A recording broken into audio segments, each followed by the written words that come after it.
Hello नमस्कार दोस्तों, मैं हूं राजीव और आप देख रहे हैं झारखंड अपडेट। दोस्तों चलिए शुरू करते हैं आज के इस सेशन को। और आज के इस सेशन में हम देखने वाले हैं हर दिन की तरह झारखंड से रिलेटेड कुछ करंट अफेयर्स को। उसे हम डिटेल में देखेंगे, वन लाइनर्स के फॉर्म में भी देखेंगे, जो रिवीजन के तौर पर मेरे लिए और हमारे लिए बेनिफिशियल होने वाला है। इसके अलावा एक अभ्यास प्रश्न होगा जिसका जवाब आप कमेंट में दे सकते हैं, और सेशन के अंत में होगा झारखंड से रिलेटेड स्टैटिक जीके से संबंधित कुछ इम्पॉर्टेंट प्रश्न। इसका पीडीएफ मैं अवेलेबल करा दूंगा टेलीग्राम चैनल पर, आप इसे ज़रूर ज्वाइन कर लीजिए, जिसका लिंक आपको मिल जाएगा डिस्क्रिप्शन में। तो आइए शुरुआत करते हैं आज के इस सेशन को और देखते हैं पिछले वीडियो के अभ्यास प्रश्न को। आइए सबसे पहले इसे जान लेते हैं कि वह अभ्यास प्रश्न क्या था और उसे डिटेल में जानेंगे। प्रश्न था दोस्तों, अप्रैल 2022 में झारखंड के त्रिकूट पहाड़ियों में रोपवे पर केबल कार्स में फंसे 27 तीर्थयात्रियों को बचाने वाले योगेश्वर के खंडालकर को रक्षा मंत्रालय द्वारा किस पुरस्कार से सम्मानित किया गया? Option A Padma Shri, option B Ashok Chakra, option सी परमवीर चक्र अथवा ऑप्शन डी शौर्य चक्र। दोस्तों योगेश्वर के खंडालकर को इसके लिए शौर्य चक्र से सम्मानित किया गया था, जो त्रिकूट पहाड़ियों में रोपवे पे जो हादसा हुआ था उसके लिए। उसके बचाव में के खांडेलकर ने काफ़ी सहायता की थी लोगों को। आइए इसके बारे में डिटेल में बताते हैं आपको बता दें कि भारत सरकार के रक्षा मंत्रालय द्वारा 74वें गणतंत्र दिवस की पूर्व संध्या पर घोषित किए गए 15 शौर्य चक्र विजेताओं में प्रतिष्ठित हेलीकॉप्टर पायलट और ग्रुप कैप्टन योगेश्वर के खंडालकर को शामिल किया गया था और उन्हें पुरस्कृत किया गया था शौर्य चक्र से। आपको बता दें कि खांडेलकर भारतीय वायुसेना के उस दल का नेतृत्व कर रहे थे जिसने पिछले वर्ष यानी अप्रैल 2022 में झारखंड के त्रिकूट पहाड़ियों के रोपवे पर केबल कार्स में फंसे 27 तीर्थ यात्रियों को बचाया था। आपको बता दें कि शौर्य चक्र वीरता पुरस्कार है जो भारत सरकार द्वारा दिया जाता है शांतिकाल के दौरान, और यह देश का तीसरा सर्वोच्च शांतिकाल के लिए दिया जाने वाला वीरता पुरस्कार है। आपको बता दें कि रोपवे घटना के समय एक दुर्घटना के बाद लगभग 60 पर्यटक रोपवे केबल कार्स में फंसे हुए थे, जिसके परिणाम स्वरूप 3 लोगों की मौत भी हो गई थी और खंडालकर ने कई लोगों को इस के तहत बचाया था। आपको बता दें कि खंडालकर नासिक के रहने वाले हैं और 2001 में एनडीए में थे और पुणे से वे पास आउट हैं। यानी हेलीकॉप्टर पायलट के इस तीर्थयात्रियों के बचाव के लिए ही उन्हें शौर्य चक्र से सम्मानित किया गया था। आइए दोस्तों आगे बढ़ते हैं और देखते हैं अब झारखंड से रिलेटेड कुछ इंपॉर्टेंट प्रश्नों को डिटेल में। पहला प्रश्न है, झारखंड हाई कोर्ट का नया भवन रांची के कहाँ स्थित है? रांची में कहाँ स्थित है जिसका उद्घाटन राष्ट्रपति द्रौपदी मुर्मू ने की? Option A Ormanjhi, option B Dhurwa, option C Namkum अथवा ऑप्शन डी डोरंडा। इसका सही उत्तर है दोस्तों ऑप्शन बी धुर्वा। यानी झारखंड का नया हाई कोर्ट जो बना है वह धुर्वा में बना है। आइए इसके बारे में बताते हैं। आपको बता दें कि भारत के राष्ट्रपति द्रौपदी मुर्मू ने 24 मई 2023 को झारखंड के नए हाई कोर्ट परिसर का उद्घाटन किया है। झारखंड के नए और भव्य हाई कोर्ट परिसर के उद्घाटन समारोह में राष्ट्रपति के अलावा chief justice of India D Y Chandrachud, मुख्यमंत्री झारखंड के हेमंत सोरेन, राज्यपाल सीपी राधाकृष्णन और साथ ही केंद्रीय कानून और न्याय मंत्री अर्जुन राम मेघवाल भी इस अवसर पर मौजूद रहे। 165 एकड़ में फैला हुआ यह परिसर क्षेत्रफल की दृष्टि से देश के सभी हाई कोर्ट के परिसरों से बड़ा है। इसका परिसर सुप्रीम कोर्ट के परिसर से भी कई गुना बड़ा बताया जा रहा है और इस पर अनुमानित लागत आई है 550 करोड़ रुपए। झारखंड हाई कोर्ट का नया भवन रांची के धुर्वा में स्थित है और धुर्वा के एचईसी इंडस्ट्रियल कॉम्प्लेक्स के पास 165 एकड़ में इसका निर्माण किया गया है। आपको बता दें कि झारखंड हाई कोर्ट भारत के नवीनतम उच्च न्यायालयों में से एक है और यह भारत का 21वां उच्च न्यायालय है। इसे बिहार पुनर्गठन अधिनियम 2000 यानी बिहार रीऑर्गेनाइजेशन एक्ट 2000 के अधीन झारखंड राज्य के निर्माण के बाद स्थापित किया गया था और यह डोरंडा रांची में स्थित है। यानी नया भवन धुर्वा में बनाया गया है और अब तक जो झारखंड हाई कोर्ट काम कर रहा था वह बिल्डिंग डोरंडा में स्थित था। आपको बता दें कि 15 नवंबर 2000 को झारखंड उच्च न्यायालय देश के 21वें उच्च न्यायालय के रूप में अस्तित्व में आया था। चलिए दोस्तों आगे बढ़ते हैं और देखते हैं आज के दूसरे इम्पॉर्टेंट प्रश्न को। झारखंड के किस पर्वतारोही ने 23 मई 2023 को एवरेस्ट फतह कर लिया है? Option A Premlata Agarwal, option B Bachendri Pal, option C Asmita Dorji अथवा ऑप्शन डी विनीता सोरेन। इसका सही उत्तर है दोस्तों ऑप्शन सी अस्मिता दोरजी ने 23 मई 2023 को एवरेस्ट के शिखर पर पहुंचकर फतह हासिल किया है। आइए इसके बारे में अभी आपको बता दें कि टाटा स्टील एडवेंचर फाउंडेशन यानी TSAF की सीनियर इंस्ट्रक्टर जमशेदपुर की अस्मिता दोरजी ने 23 मई 2023 को एवरेस्ट शिखर पर पहुंचकर फतह कर लिया है। इसकी कुल ऊंचाई 29,002 फीट है। आपको बता दें कि एवरेस्ट की चोटी पर पहुंची और भारतीय तिरंगा के साथ टाटा स्टील का झंडा भी लहराया था। अस्मिता 14 अप्रैल 2023 को एवरेस्ट की कठिन यात्रा पर गई थी और शुरू की थी चढ़ाई। पिछले साल 13 मई 2022 को भी अस्मिता बिना ऑक्सीजन सप्लीमेंट के एवरेस्ट अभियान पर निकली थी, परंतु मात्र 100 मीटर पहले ही वह गश खाकर गिर गई थी, जिसके कारण वह सफल नहीं हुई थी एवरेस्ट पर। और इस बार भी वह ऑक्सीजन सप्लीमेंट के बिना ही चढ़ाई शुरू की थी, परंतु कुछ मीटर पहले ही वह संभव नहीं हो पाया कि और आगे बढ़ सके, जिसके कारण उन्होंने ऑक्सीजन सप्लीमेंट लेना शुरू कर दिया था। इसके अलावा आपको बता दें अस्मिता ने 30 सितंबर 2022 को बिना ऑक्सीजन सप्लीमेंट के माउंट मनासलू पर्वत जो कि 8,163 मीटर ऊंचा है पर चढ़ाई पूरी की थी और ऐसा करने वाली वह दूसरी भारतीय महिला बन गई थी। चलिए अब आगे बढ़ते हैं और देखते हैं आज के तीसरे नंबर प्रश्न को। झारखंड के इंडियन वीमेंस लीग के किस खिलाड़ी को इमर्जिंग प्लेयर ऑफ सीजन के अवार्ड से अहमदाबाद में सम्मानित किया गया? ऑप्शन ए विकसित बाड़ा, ऑप्शन बी अष्टम उरांव, ऑप्शन सी बबीता कुमारी अथवा ऑप्शन डी संजना उरांव। इसका सही उत्तर है दोस्तों ऑप्शन बी अष्टम उरांव को emerging player of the season award से सम्मानित किया गया है। आइए इसके बारे में भी जानते हैं। आपको बता दें कि फीफा अंडर 17 वर्ल्ड कप में भारतीय महिला फुटबॉल की कप्तान रह चुकी झारखंड की गुमला की अष्टम उरांव को इंडियन वीमेंस लीग यानी IWL के emerging player of the season के अवार्ड से अहमदाबाद में सम्मानित किया गया। वे वर्तमान में इंडियन वीमेंस लीग के किक स्टार्ट FC में शामिल हैं। इस प्रतियोगिता के फाइनल मुकाबले के बाद इस अवार्ड से अष्टम उरांव को सम्मानित किया गया है। अष्टम को यह award all India football federation की ओर से उसके बेहतरीन परफॉर्मेंस के लिए दिया गया। आइए अब देखते हैं चौथे नंबर प्रश्न को। वाराणसी रांची कोलकाता ग्रीनफील्ड प्रोजेक्ट किस रोड के समानांतर बनाया जाएगा? Option A NH 100, option B NH 33, option C NH 22 अथवा ऑप्शन डी NH 2। इसका सही उत्तर है दोस्तों ऑप्शन डी नेशनल हाईवे 2 यानी GT रोड के समानांतर इसे बनाया जाएगा। आइए इसके बारे में भी जानते हैं। आपको बता दें कि वाराणसी रांची कोलकाता ग्रीनफील्ड प्रोजेक्ट को हरी झंडी मिल गई है और यह वाराणसी से रांची होते हुए कोलकाता तक 6 लेन ग्रीनफील्ड प्रोजेक्ट है, जिसकी कुल लंबाई 620 किलोमीटर होगी और इस पर कुल लागत आने वाली है 12,000 करोड़ रुपए से अधिक। आपको बता दें कि यह 620 किलोमीटर लंबा 6 लेन रोड GT रोड 2 के समानांतर बनेगा और इसका निर्माण उत्तर प्रदेश के वाराणसी के चंदौली से प्रारंभ होगा और झारखंड में सड़क की कुल लंबाई होगी 200 किलोमीटर और यह झारखंड के चतरा जिले से शुरू होकर हजारीबाग, रामगढ़, बोकारो होते हुए पश्चिम बंगाल के पुरुलिया, बांकुड़ा में प्रवेश कर जाएगी। आइए आगे बढ़ते हैं और देखते हैं आज के करंट अफेयर्स के 5वें नंबर प्रश्न को।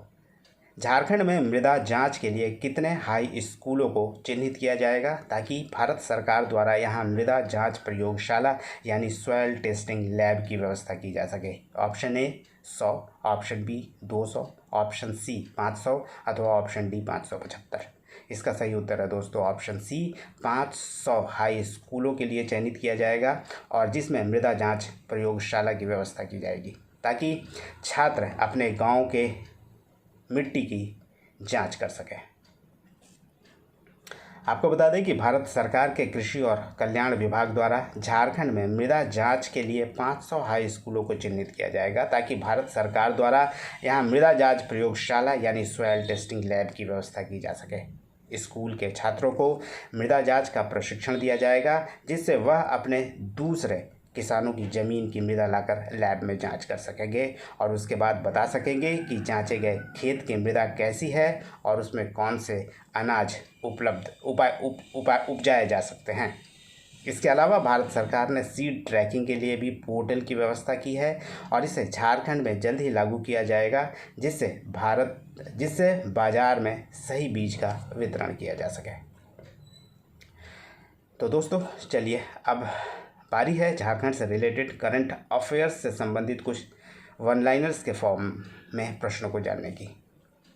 और आज का पहला वन लाइनर्स करंट है, इंडिया जस्टिस रिपोर्ट 2022 के अनुसार न्याय दिलाने के मामले में झारखंड को कौन सा रैंक प्रदान किया गया है। इसका उत्तर है दोस्तों 7वां। आपको बता दें इंडिया जस्टिस रिपोर्ट 2022 हाल ही में जारी किया गया है और यह टाटा ट्रस्ट के द्वारा जारी किया जाने वाला रैंकिंग है। इसके तहत न्याय दिलाने के मामले में झारखंड को 7वां रैंक दिया गया है। अगला प्रश्न है, CCL यानी सेंट्रल कोलफील्ड लिमिटेड ने वित्तीय वर्ष 2022-23 में कितना मिलियन टन कोयला का उत्पादन किया है। इसका उत्तर है 76.09 मीट्रिक टन का उत्पादन किया गया है CCL के द्वारा 2022-23 में। आपको बता दें कि पिछले वित्तीय वर्ष यानी 2021-22 की तुलना में यह 11% अधिक है। अगला प्रश्न है, एनीमिया मुक्त भारत यानी एनीमिया फ्री इंडिया कार्यक्रम के तहत झारखंड के छात्र छात्राओं को सप्ताह में किस दिन एनीमिया की दवा दी जाएगी या दी जा रही है। इसका उत्तर है दोस्तों वेडनेसडे यानी प्रति बुधवार को। एनीमिया फ्री भारत बनाने के उद्देश्य से झारखंड के छात्र छात्राओं को प्रति सप्ताह बुधवार को एनीमिया की दवा दी जाती है। अगला प्रश्न है, झारखंड में कितने प्रतिशत आदिवासी बच्चियां मानव तस्करी का शिकार होती है। इसका उत्तर है 90%। आपको बता दें कि हाल ही में TRI यानी ट्राइबल रिसर्च इंस्टीट्यूट जो कि मोराबादी रांची में स्थित है, उसके द्वारा एक सर्वे कराया गया था, जिसके तहत यह रिपोर्ट आई है कि 90% आदिवासी बच्चियां मानव तस्करी का शिकार होती है। इसके अलावा 10% बच्चियां जो शेड्यूल कास्ट की होती है यानी दलित होती है, उन्हें भी मानव तस्करी का शिकार बनना पड़ता है।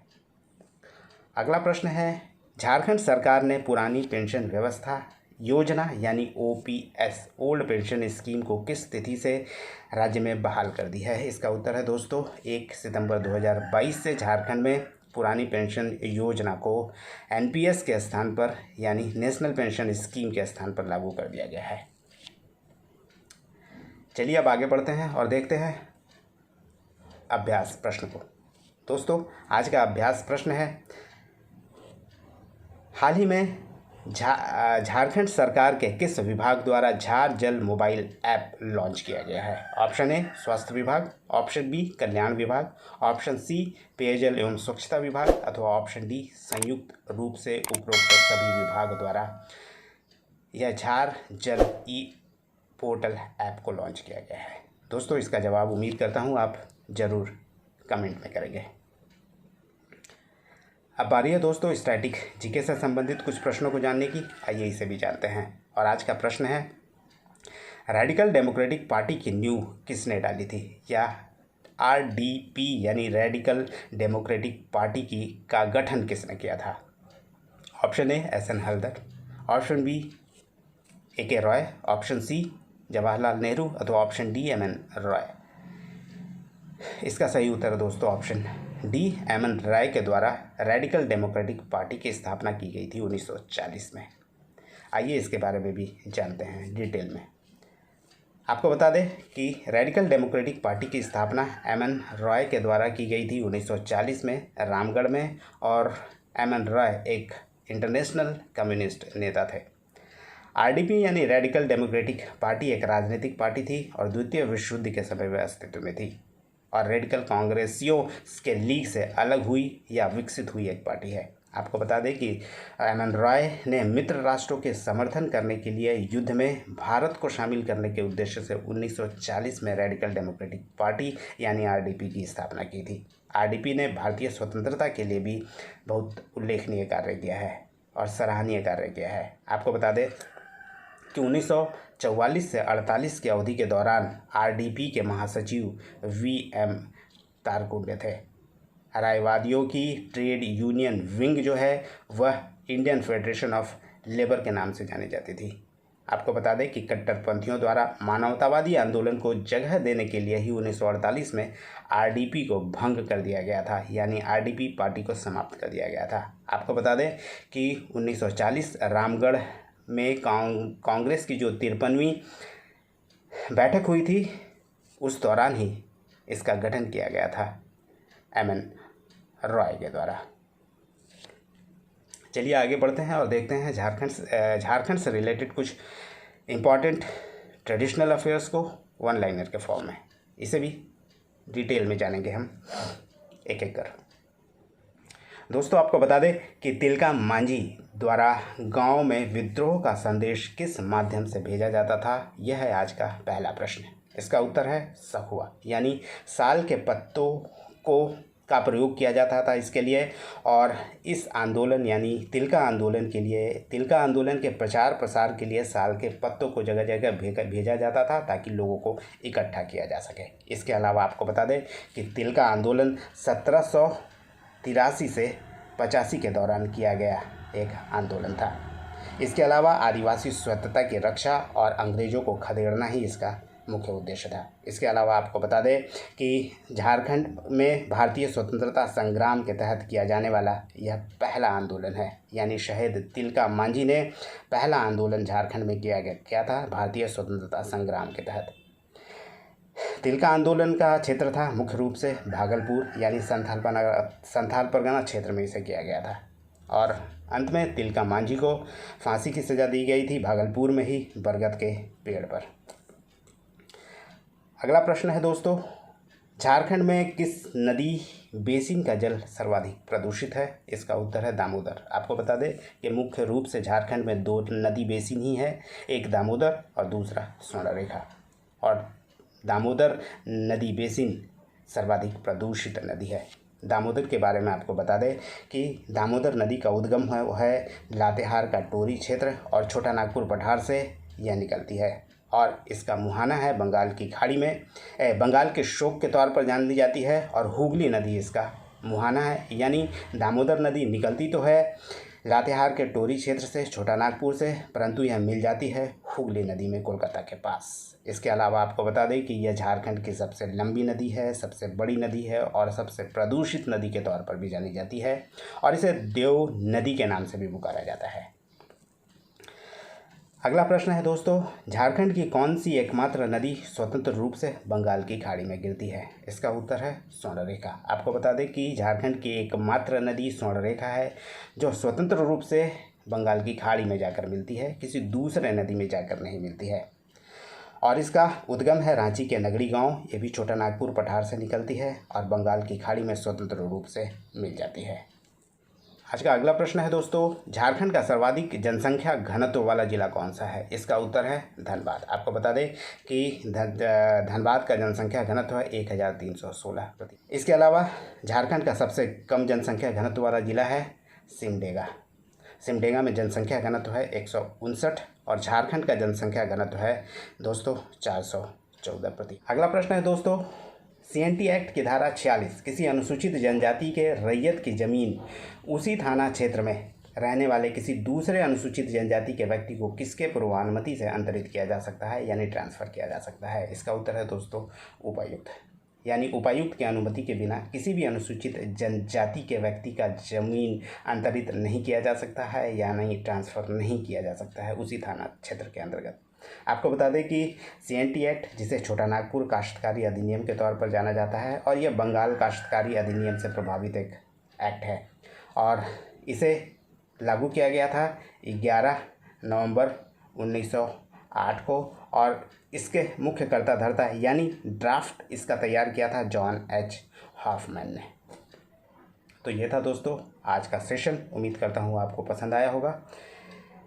चलिए फिर मिलते हैं अगले सेशन में किसी नए टॉपिक या करंट अफेयर्स के साथ। तब तक जुड़े रहिए झारखंड अपडेट के साथ। धन्यवाद।